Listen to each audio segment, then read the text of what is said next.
서울구치소에 수감된 윤석열 전 대통령이 구치소 안에서 휴대전화를 사용한 정황이 확인됐습니다. 이게 어떻게 가능했는지 강희구 전 대통령실 부속실장이 구치소 안으로 반입이 금지된 휴대전화를 들여와 구속된 윤 전 대통령에게 건넸던 건데요.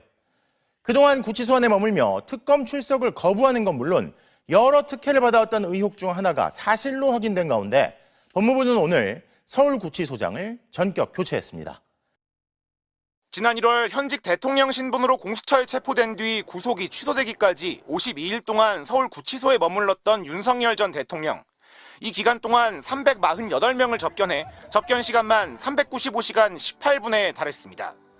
법무부가 당시 윤 전 대통령이 구치소 안에서 특혜를 받은 구체적인 정황을 포착한 것으로 확인됐습니다. 강희구 당시 제1부속실장이 윤 전 대통령을 면회하면서 휴대전화를 가지고 들어온 사실이 드러난 겁니다. 면회자가 휴대전화를 가지고 구치소에 들어가는 건 관련법에 따라 엄격히 금지되어 있습니다. 하지만 강 전 실장은 면회 당시 반입한 휴대폰을 윤 전 대통령에게 건네기까지 했던 것으로 확인됐습니다. 구치소에 수감된 피의자가 휴대전화를 사용한 정황이 드러난 겁니다. 이 같은 특혜 사실을 확인한 법무부는 오늘 김현우 서울구치소장을 전격 교체했습니다. 법무부는 윤 전 대통령 수용 처우와 관련해 제기된 문제에 대해 인적 쇄신이 필요하다는 판단을 내렸다고만 설명했습니다. 윤 전 대통령의 구치소 특혜 논란은 특검의 강제 구인이 무산되며 본격적으로 제기됐습니다.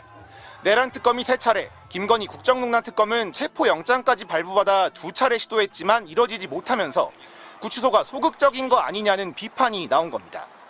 이후 법무부는 내부적으로 조사에 착수해 1차 구속 당시 특혜가 있었던 정황을 여러 건 포착해 사실관계를 확인해왔습니다.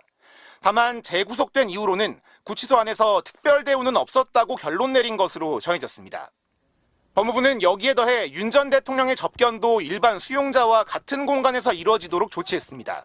그동안 서울구치소는 수용자 안전관리를 이유로 동선을 분리하기 위해 윤 전 대통령에게만 별도의 접견 공간을 제공해왔습니다.